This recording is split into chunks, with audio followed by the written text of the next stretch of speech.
Traditional marketing digital marketing തമ്മിലുള്ള difference ആണ് നമ്മൾ എപ്പോഴും ആദ്യമേ പറയുന്നത്. അപ്പോൾ ട്രഡീഷണൽ മാർക്കറ്റിംഗ് എന്ന് പറഞ്ഞാൽ ഇത്രയേ ഉള്ളൂ.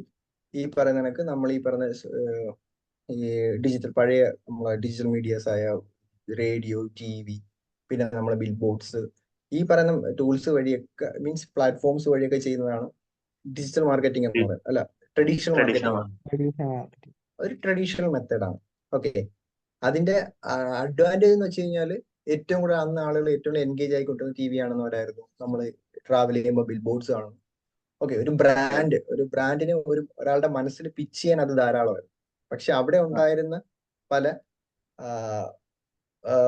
ഡിസഡ്വാൻറ്റേജസും സോൾവ് ആയത് ഡിജിറ്റൽ മാർക്കറ്റിംഗ് വന്നപ്പോഴാണ്. ഇപ്പൊ ഡിജിറ്റൽ മാർക്കറ്റിംഗിന്റെ പ്രത്യേകത എന്ന് പറഞ്ഞാൽ, ഇപ്പൊ നമ്മളൊരു ബിൽ ബോർഡ് വെച്ച് കഴിഞ്ഞാൽ ഒരു പാരിപ്പള്ളി, ഇപ്പൊ നിങ്ങൾ ആറ്റിങ്ങൽ ഒരു ബിൽ ബോർഡ് വെച്ച് കഴിഞ്ഞാൽ ആറ്റിങ്ങൽ കൂടെ പാസ് ചെയ്യുന്നവർ മാത്രമേ ബിൽ ബോർഡ് കാണത്തൂ. ഓക്കെ, ഇപ്പൊ നിങ്ങളൊരു ചാനൽ ഏഷ്യാനെറ്റ് പരസ്യം വെച്ച് കഴിഞ്ഞാൽ എല്ലാവരും ഏഷ്യാനെറ്റ് കാണണമെന്നില്ല. ചിലപ്പോൾ വേറെ സൂര്യ മാത്രം കാണുന്നവരുണ്ടാവും, മനോരമ മാത്രം കാണുന്നവരുണ്ടാവും. അപ്പൊ ഏഷ്യാനെറ്റിന്റെ പരസ്യം കാണുന്നവർ മാത്രമേ എന്ത് കാണുന്നുള്ളൂ? അവിടുത്തെ പരസ്യം, അവിടെ ഒരു ബ്രാൻഡിന്റെ പരസ്യം വന്നു കഴിഞ്ഞാൽ കാണത്തുള്ളൂ. അപ്പം ആ ഒരു ലിമിറ്റേഷൻ ഉണ്ട്. അപ്പം അവർക്ക് ഭയങ്കര കോസ്റ്റുമാണ്. ഈ ബിൽ ബോർഡ് ആയാലും TV ആഡ്സ് ആയാലും ഒക്കെ നല്ല കോസ്റ്റുള്ള പരിപാടിയാണ്. അപ്പൊ ഡിജിറ്റൽ മാർക്കറ്റിംഗ് വന്നപ്പോൾ ഒരു വലിയൊരു അഡ്വാൻറ്റേജ് എന്ന് പറയുന്നത് വൈഡർ റീച്ച് ആൻഡ് ആക്സസിബിലിറ്റി ആണ്. എന്ന് വെച്ചാൽ ഇപ്പൊ സോഷ്യൽ മീഡിയ ഉപയോഗിക്കാത്തവർ ഇപ്പൊ ആരുമില്ല. അവർ ഏത് ടൈപ്പ് പേജുമായിട്ടോ ഏതെങ്കിലും യൂട്യൂബറെ ആരെ വേണമെങ്കിലും ഫോളോ ചെയ്യട്ടെ. പക്ഷെ നമുക്ക് എന്ത് ചെയ്യാൻ പറ്റും?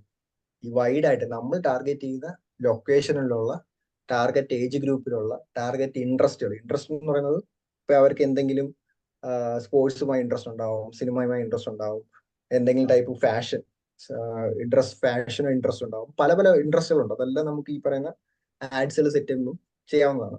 അപ്പോൾ പല പല ഇൻട്രസ്റ്റുകൾ, താല്പര്യങ്ങളുള്ളവർ, പല പല മേഖലകളിൽ വർക്ക് ചെയ്യുന്നവർ, അപ്പൊ പല രീതിയിൽ നമുക്ക് ആളുകളെ കാറ്റഗറി ചെയ്ത് സെലക്ട് ചെയ്യാൻ പറ്റും ഡിജിറ്റൽ മാർക്കറ്റിംഗിൽ. അപ്പൊ നമുക്ക് ഒരു ക്യാമ്പയിൻ ലോഞ്ച് ചെയ്യുമ്പോൾ നമുക്ക് പറയാം, ഈ പറയുന്ന സ്പെസിഫിക് ലൊക്കേഷനിൽ ഇന്ന ഇൻട്രസ്റ്റ് ഉള്ള, ഇത്തരം ബിഹേവിയേഴ്സ് ഉള്ള, അല്ലെങ്കിൽ ഈ പറയുന്ന ഏജ് ഗ്രൂപ്പിലുള്ള ആൾക്കാരെ മാത്രം ആഡ് കാണിച്ചാൽ മതി.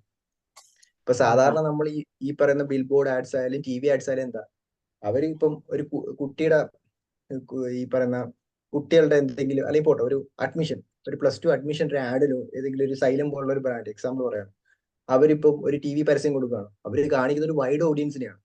പക്ഷെ അവർക്ക് അത്രയും ഓഡിയൻസിനെ കാണിക്കേണ്ട ആവശ്യമുണ്ടോ? ഇല്ല. കാരണം അവർക്ക് അവിടെ കുറച്ച് ഓഡിയൻസ് മതി. പക്ഷെ ഇവർക്ക് TV ആഡ്സിൽ ഒരു TV ആഡ് ചെയ്ത് എന്താണ്, എല്ലാരും കണ്ടേ പറ്റൂ, എല്ലാരും കാണിച്ചേ പറ്റൂ. അതിൽ നിന്നാണ് അവർക്ക് വേണ്ടവരെ മാത്രം ഫിൽട്ടർ ചെയ്തെടുക്കുന്നത്. പക്ഷെ ഡിജിറ്റൽ ക്യാമ്പയിൻസിലേക്ക് വരുമ്പോൾ എന്താ, നമുക്ക് വേണമെങ്കിൽ ഇപ്പം +2 പഠിക്കുന്ന കുട്ടികളെ അഡ്മിഷൻ വേണം. അപ്പൊ എന്ത് ചെയ്യും?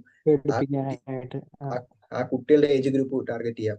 അല്ലെങ്കിൽ ആ കുട്ടികളുടെ പേരൻസ് ഏകദേശം ഒരു ഏജ് ഗ്രൂപ്പ് ഉണ്ടാവുമല്ലോ, ഒരു 30 to 40, 40 വയസ്സ് വരെ ആയിരിക്കും മാക്സിമം ഒരു +2 സ്റ്റുഡൻസിന്റെ ഒക്കെ പേരൻസ് വരുന്നത്. അപ്പൊ നമുക്ക് ആ പേരൻസിനെ മാത്രം വേണമെങ്കിൽ ടാർഗറ്റ് ചെയ്യാം. അല്ലെങ്കിൽ ഈ പറയുന്ന അഡ്മിഷനുമായി ബന്ധപ്പെട്ട് ഇവർ ഫേസ്ബുക്കിലോ ഗൂഗിളിലോ ഒക്കെ മുമ്പ് എന്തെങ്കിലും സെർച്ച് ചെയ്തിട്ടുണ്ടാവും. ഇതേപോലെ ഈ സൈലം പോലുള്ള ഏതെങ്കിലും ഇൻസ്റ്റിറ്റ്യൂട്ടുകൾ മുമ്പ് ഫോളോ ചെയ്തിട്ടുണ്ടാവും. അപ്പൊ അങ്ങനെയുള്ളവരെ നമുക്ക് ടാർഗറ്റ് ചെയ്തെടുക്കുക. അപ്പൊ എന്താ, നമുക്ക് ആവശ്യമില്ലാത്ത അത്രയും ഓഡിയൻസിന്റെ അടുത്തേക്ക് നമ്മൾ ആഡ് പുഷ് ചെയ്യേണ്ട, അത്രയും എമൗണ്ട് സ്പെൻഡ് ചെയ്യേണ്ട. അപ്പൊ നമുക്ക് വളരെ ടാർഗറ്റ് ചെയ്ത് വേണ്ടപ്പെട്ടവർക്ക് മാത്രം, അതെ, കോസ്റ്റ് എഫക്റ്റീവ് ആയിട്ട് ടാർഗറ്റഡ് മാർക്കറ്റിംഗ് ചെയ്യാൻ പറ്റും. കാണുന്നുണ്ടല്ലോ 3 പോയിന്റ്. അതാണ് ഞാനിപ്പോ പറഞ്ഞത്. അതാണ് ഡിജിറ്റൽ മാർക്കറ്റിംഗിന്റെ ഏറ്റവും വലിയൊരു അഡ്വാൻറ്റേജ്. രണ്ടാമത്തെ കാര്യം എന്നത് മെഷറബിൾ റിസൾട്ട് ആൻഡ് അനാലിറ്റിക്സ്. ഇപ്പൊ നമ്മള് ഈ ഒരു ക്യാമ്പയിൻസ് ചെയ്തു, ഈ പറയുന്ന സോഷ്യൽ മീഡിയ ക്യാമ്പയിൻസ്, അല്ല TV ആഡ്സ് ചെയ്തു, ഫ്ലെക്സിൽ ബിൽ ബോർഡ് വെച്ചു. പക്ഷെ ഇത് കണ്ട് നമുക്ക് റിസൾട്ട് കിട്ടിയോ ഇല്ലയോ നമ്മൾ എങ്ങനെ അറിയും? ഇപ്പൊ നമ്മൾ പൊതുവെ എക്സാമ്പിൾ, ഞാൻ കഴിഞ്ഞ ജൂൺ മാസമായിരുന്നു. ഇപ്പൊ ജൂൺ മാസം ഒരു പകുതിയോടെ ഞാൻ എൻ്റെ ഒരു സ്ഥാപനം XYZ എന്ന് പറഞ്ഞ ടെക്സ്റ്റൈൽസിൽ ഒരു ഫ്ലെക്സ് കൊണ്ടുവന്ന് ആറ്റിങ്ങൽ ജംഗ്ഷനിൽ വെച്ചു. ആറ്റിങ്ങൽ ജംഗ്ഷനിൽ വെച്ചിട്ട് എനിക്ക് ആ ചെയ്ത ആഡ് ഏകദേശം 50,000 1 ലക്ഷം രൂപ ചെലവായെന്ന് വെച്ചു. ആ 1 ലക്ഷം രൂപ സ്പെൻഡ് ചെയ്ത് ഞാൻ അവിടെ ഒരു ആഡ് വെച്ചിട്ട് എനിക്ക് റിസൾട്ട് കിട്ടിയോ ഇല്ലയോ എന്ന് ഞാൻ എങ്ങനെ അറിയും?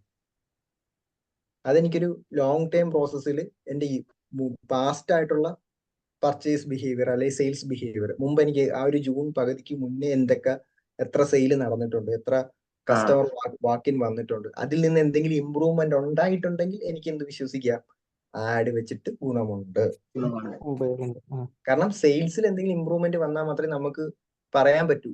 ചിലപ്പോൾ അതുകൊണ്ടായിരിക്കാം, ചിലപ്പം ഈ പറഞ്ഞ ബിൽ ബോർഡ് വെച്ചുകൊണ്ടതായിരിക്കാം, അല്ലെങ്കിൽ ചിലപ്പോൾ വേറെ എന്തെങ്കിലും റീസൺ ആയിരിക്കാം. നമുക്ക് ഒരു പ്രോപ്പർ ഒരു മെഷർ ചെയ്യാൻ പറ്റത്തില്ല. നമ്മൾ ചെയ്ത ക്യാമ്പയിൻ എന്തുമാത്രം റിസൾട്ട് ആയെന്ന്, എന്തുമാത്രം ആൾക്കാർ കണ്ടെന്ന് നമുക്ക് അറിയാൻ പറ്റും. റോഡിൽ കൂടെ പോയി എത്രയോ ആളുകൾ പോകും, അതിൽ എത്ര പേര് കണ്ടെന്ന് നമുക്ക് അറിയാൻ പറ്റും? പറ്റില്ല. കാരണം ഈ ആഡ് വെച്ച് ഞാൻ എന്റെ കമ്പനിയുടെ ഈ പരസ്യം എത്ര പേര് കണ്ടു എന്ന് എനിക്കറിയത്തില്ല. ഈ ബിൽ ബോർഡ് വെച്ചത് എത്ര പേര് കണ്ടു എന്ന് എനിക്കറിയത്തില്ല. എത്ര പേര് അത് കണ്ടു വന്നു എന്ന് എനിക്കറിയത്തില്ല. പക്ഷെ ഡിജിറ്റൽ മാർക്കറ്റിംഗിലാണെങ്കിൽ എന്ത് ചെയ്യാൻ പറ്റും? നമ്മൾ ഈ സോഷ്യൽ മീഡിയ പ്ലാറ്റ്ഫോം വഴി ചെയ്യുന്ന ഓരോ ആഡ്സിലും എത്ര ആൾക്കാരുടെ അടുത്തെത്തി, എത്ര ആൾക്കാർ നമ്മൾ ആഡ് കണ്ട് ക്ലിക്ക് ചെയ്തു, ആഡ് ക്ലിക്ക് ചെയ്തു. അപ്പൊ ആഡ് ക്ലിക്ക് ചെയ്തിട്ട് നമ്മൾ പല പല ഡെസ്റ്റിനേഷൻസ് അല്ലെങ്കിൽ ഗോൾസ് പറഞ്ഞു കൊടുക്കും. ഇപ്പൊ എന്റെ ഒരു ആഡ് ചെയ്യുന്നത് എന്റെ ഒരു വെബ്സൈറ്റിൽ വന്ന് ഒരു പേജ് വിസിറ്റ് ചെയ്യുക എന്നേ ഞാൻ ഉദ്ദേശിക്കുന്നുള്ളൂ. അങ്ങനെ, അല്ലെങ്കിൽ എന്റെ ഒരു ഫോം ഫില്ല് ചെയ്യുക, ഒരു ലാൻഡിംഗ് പേജ് ഉണ്ടാവും, അല്ലെങ്കിൽ ഒരു കോൺടാക്ട് ഫോം ഉണ്ടാവും, അവരെ കോൺടാക്ട് ഡീറ്റെയിൽസ് ഷെയർ ചെയ്യുന്ന ഒരു കോൺടാക്ട് ഫോം ഉണ്ട്, അത് ഫില്ല് ചെയ്ത് തരണം. ഈ ആഡ് കണ്ടിട്ട് അവർ ചെയ്യേണ്ട ടാസ്ക് അതാണ്. അല്ലെങ്കിൽ എന്റെ ഒരു പ്രോഡക്റ്റ് പർച്ചേസ് ചെയ്യണം. അപ്പൊ നമുക്ക് ഡിജിറ്റൽ മാർക്കറ്റിങ്ങിന് നമ്മൾ ഓരോ സ്പെസിഫിക് ഗോൾ അനുസരിച്ച് നമ്മളൊരു ക്യാമ്പയിൻ ഡിസൈൻ ചെയ്ത് കഴിഞ്ഞാൽ നമുക്ക് ഇതിന്റെ ബാക്ക് എൻഡ് അനലിറ്റിക്സ് എന്ന് മനസ്സിലായോ? അനാലിസിസ് ആയിട്ടുള്ള ഗ്രാഫും കാര്യങ്ങളും വരുന്ന നമ്മൾ അനലിറ്റിക്സ് ആണ്. കാരണം ഓരോന്നിന്റെ പെർഫോമൻസ് നമുക്ക് മെഷർ ചെയ്യാൻ പറ്റും. എത്ര ആൾക്കാർ നമ്മൾ ആഡ്സ് കണ്ടു, അവർ ഈ ആഡ്സ് കണ്ടിട്ട് അവർ എന്തൊക്കെ ആക്ഷൻസ് എടുത്തു. ഒരാൾ നമ്മൾ ആഡ് കണ്ടിട്ട് പോയോ ഇല്ലയോ, അത് കണ്ടിട്ട് നമ്മൾ ഏതെങ്കിലും പേജിൽ പോയോ, ഏതെങ്കിലും സ്പെസിഫിക് പേജിൽ പോയോ, അല്ലെങ്കിൽ സ്പെസിഫിക് പ്രോഡക്റ്റ് ക്ലിക്ക് ചെയ്തോ, അതെല്ലാം നമുക്ക് അറിയാൻ പറ്റും. അപ്പം ഡിജിറ്റൽ മാർക്കറ്റിംഗ് പ്രത്യേകിച്ച് മെഷർ കണ്ട് മനസ്സിലാക്കാൻ പറ്റുള്ളൂ. ഏതാ നമ്മൾ ആഡ്, അത് നമ്മളിപ്പോ ചെയ്യുന്ന ഒരു ആഡ് ആണെങ്കിൽ പോലും നമുക്ക് അറിയാൻ പറ്റൂല എത്ര പേര് കണ്ടെന്ന്. അതെ. കാരണം ആഡ്സ് എന്ന് പറയുമ്പോൾ തന്നെ നമ്മുടെ ഓർഗാനിക് ക്യാമ്പയിൻസും ഉണ്ട്, പെയ്ഡ് ക്യാമ്പയിൻസും ഉണ്ട്. ഓക്കെ, ഇപ്പൊ രണ്ടിലായാലും, ഇപ്പം ഓർഗാനിക് ആയാലും പെയ്ഡ് ആയാലും ഒരാൾ വന്ന് നമ്മുടെ ഏതൊക്കെ പേജ് വിസിറ്റ് ചെയ്തു, അത് എങ്ങനെ വന്നു എന്നുള്ള കാര്യങ്ങളൊക്കെ നമുക്ക് എന്താ ഈ പറഞ്ഞ അനലിറ്റിക്സ് അറിയാം. കാരണം ഫേസ്ബുക്കിന് അതിൻ്റെതായ ഒരു അനലിറ്റിക്സ് ബാക്ക് എൻഡ് ഉണ്ട്, മെറ്റാ ബിസിനസ് യൂട്ട് എന്ന് പറയുന്ന ഒരു ബാക്ക് എൻഡ് ഉണ്ട്. അതെനിക്ക് പിക്സൽ എന്ന് പറയുന്ന വേറൊരു ടൂൾ ഉണ്ട്. ഗൂഗിളിലാണെങ്കിൽ ഗൂഗിൾ അനലിറ്റിക്സ് എന്ന് പറയുന്ന ടൂൾ ഉണ്ട്. കുറെ ടൂൾസ് ഉണ്ട്. ഇപ്പൊ നിങ്ങൾ കുറെ ടൂൾസുകൾ പഠിക്കേണ്ട ആവശ്യമുണ്ട്. ഓക്കെ, അതൊക്കെ സിമ്പിൾ ആണ്, പക്ഷെ പഠിക്കാൻ ഒരു ഇൻട്രസ്റ്റ് കാണിച്ച് നമുക്ക് പഠിച്ചെടുക്കാൻ പറ്റും. പക്ഷെ ബേസിക്കലി നമുക്ക് ഡിജിറ്റൽ മാർക്കറ്റിംഗ് ഈ പറയുന്ന ഡേറ്റ ഡ്രിവൺ ആയിട്ടുള്ള ഡിസിഷൻസ് നമ്മൾ എടുക്കുന്നത്. എന്ന് വെച്ചാൽ നമുക്ക് ഈ പറയുന്ന ഓരോ ക്യാമ്പയിൻസ് ചെയ്യുമ്പോൾ എന്തുമാത്രം റീച്ച് വരുന്നുണ്ട്. ഇപ്പൊ നമുക്കറിയാൻ പറ്റും. ഇപ്പം ഒരു ആഡ് ചെയ്തിട്ട് നിങ്ങൾ അതിനെ ഗോൾ കൊടുത്തേക്കുന്നത് ഈ പരസ്യം കാണുന്ന ഒരാള് നമുക്കുള്ള ഒരു പ്രോഡക്റ്റിന്റെ പേജ് വിസിറ്റ് ചെയ്യാം.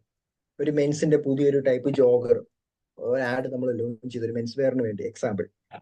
അപ്പം അവർ ആഡ് ലോഞ്ച് ചെയ്തപ്പോൾ ആഡിന്റെ ഒരാള് നടക്കുന്ന ഫോട്ടോ, അങ്ങനെ എന്തോ ഒരു വീഡിയോ ഡിസൈൻസ് എന്തോ ആയിക്കൊള്ളട്ടെ. അപ്പൊ നമ്മൾ ടാർഗറ്റ് ചെയ്യുന്നത് ഈ കൊല്ലം, തിരുവനന്തപുരം ഡിസ്ട്രിക്റ്റിലുള്ള എല്ലാവരും, എല്ലാ മെൻസിനെ മാത്രം ടാർഗറ്റ് ചെയ്തിട്ട് ഒരു ക്യാമ്പയിൻ ലോഞ്ച് ചെയ്തിട്ട് നമ്മൾ താഴെ കാണിച്ചിരിക്കുന്നത് ഇവർ വന്ന് നമ്മുടെ വാട്സപ്പ് എൻക്വയറി നടത്തുന്നത്. നമുക്കൊരു ഓൺലൈൻ സൈറ്റ് ഇല്ല, വാട്സപ്പ് വഴി നമ്മൾ ഓർഡർ എടുത്ത് വിൽക്കുകയാണെന്ന് വെച്ചു. ഓക്കെ, അപ്പം ഇപ്പം കുറെ ആളുകൾ കണ്ടു, പക്ഷെ വാട്സപ്പ് ബട്ടൺ ക്ലിക്ക് ചെയ്യുന്നില്ല, അല്ലെങ്കിൽ ക്ലിക്ക് ചെയ്യുന്നുണ്ട് പക്ഷെ നമുക്ക് ആ ഒരു കോൺവെർസേഷൻ നടക്കുന്നില്ല. അപ്പൊ നമുക്ക് എന്ത് മനസ്സിലാവും? ഇത്രയും ആളുകൾ കണ്ടിട്ടും ഈ ഒരു ആക്ഷൻസ് പ്രോപ്പറായിട്ട് നടക്കുന്നില്ലെങ്കിൽ അവിടെ എന്തോ പ്രശ്നമുണ്ട്. ഒന്നല്ലെങ്കിൽ എന്തായിരിക്കും, നമ്മൾ ചെയ്ത ടാർഗറ്റിംഗിൽ എന്തെങ്കിലും ഇഷ്യൂ ഉണ്ടാവും. മീൻസ് നമ്മൾ കാണിച്ച ആളുകളിൽ എന്തെങ്കിലും പ്രശ്നം ഉണ്ടാവും. ചിലപ്പോൾ അവർ ആവശ്യക്കാരായിരിക്കില്ല, ചിലപ്പം ഈ കാണിച്ചവർക്ക് ചിലപ്പോൾ ഈ പ്രോഡക്റ്റ് ആയിരിക്കില്ല വേണ്ടത്. അപ്പൊ നമുക്ക് തീരുമാനിക്കാൻ പറ്റും ഈ ക്യാമ്പയിൻ സക്സസ്ഫുൾ ആണോ, എന്തെങ്കിലും ചേഞ്ച് വരുത്തണോ. അപ്പൊ ഇതെല്ലാം നമുക്ക് ഈ പറയുന്ന ഡേറ്റാസ് വെച്ചിട്ടാണ് നമ്മൾ ഈ ക്യാമ്പയിൻസിന്റെ ബാക്ക് എൻഡ് ഡേറ്റ മെഷർ ചെയ്തും ഈ അനാലിറ്റിക്സും വെച്ചിട്ടാണ് നമ്മൾ ആ ഒരു പുതിയ ഡിസിഷൻസ് എടുക്കുന്നത്. ഇപ്പൊ നമ്മളൊരു ആറ്റിങ്ങെ കൊണ്ടൊരു ഫ്ലെക്സ് വെച്ചിട്ട് അത് വർത്താണോ ഇല്ലയോ എന്ന് നമുക്ക് അറിയാൻ പറ്റത്തില്ല. ഒരു 6 മാസത്തെ കരാറിലായിരിക്കും അവർ കൊണ്ട് ഫ്ലെക്സ് വെക്കുന്നത്. വെച്ച് സക്സസ് ആയാലും ഇല്ലേലും 6 മാസം കഴിയുമ്പോൾ അത് മാറ്റണം, അല്ലെങ്കിൽ പുതുക്കണം. ഒരു നോർമൽ ബിൽ ബോർഡ് വെക്കുമ്പോൾ കേസാണ് ഞാൻ പറഞ്ഞത്. പക്ഷെ നമുക്കൊരു സോഷ്യൽ മീഡിയ ക്യാമ്പയിൻസ് ആണെങ്കിൽ നമ്മൾ ഒരു 2 ആഴ്ച 3 ആഴ്ചയൊക്കെ റൺ ചെയ്യുമ്പോൾ തന്നെ റിസൾട്ട് ഇല്ലെങ്കിൽ നമുക്ക് അടുത്ത ചേഞ്ച് വരുത്താം. അടുത്ത ചേഞ്ച് ഡിസൈനിലോ ക്രിയേറ്റീവിലോ ഓഡിയൻസിലോ അടുത്തൊരു ചേഞ്ച് വരുത്തി നമുക്ക് അടുത്ത ടെസ്റ്റ് ചെയ്ത് നോക്കാം. അപ്പൊ നമുക്ക് ഈ കണ്ടിന്യൂസ് ആയിട്ട് ഈ പറയുന്ന ട്രയൽ ആൻഡ് എറേഴ്സ് നടത്താൻ പറ്റും. എന്തെങ്കിലും ഇഷ്യൂസ് ഉണ്ടെങ്കിൽ അത് സോൾവ് ചെയ്ത് അടുത്ത ക്യാമ്പയിൻസ് അറേഞ്ച് ചെയ്യാം. അപ്പൊ നമുക്ക് ഭയങ്കര ഫ്ലെക്സിബിൾ ആണ് ഡിജിറ്റൽ ക്യാമ്പയിൻസിന്റെ ഒരു കാര്യം എന്ന് പറയുന്നത്. ഓക്കെ, പിന്നെ ഈ കോമ്പറ്റേറ്റീവ് അഡ്വാൻറ്റേജ് ഞാൻ നേരത്തെ പറഞ്ഞ കണക്ക് നമുക്ക് ഈ നമ്മളെ കോമ്പറ്റേറ്റീവിനെ സ്റ്റഡി ചെയ്ത് നമുക്ക് അവരെ അനലൈസ് ചെയ്തുകൊണ്ട് തന്നെ നമുക്ക് ക്യാമ്പയിൻസും കാര്യങ്ങളൊക്കെ പ്ലാൻ ചെയ്യാൻ പറ്റും. ഓക്കെ,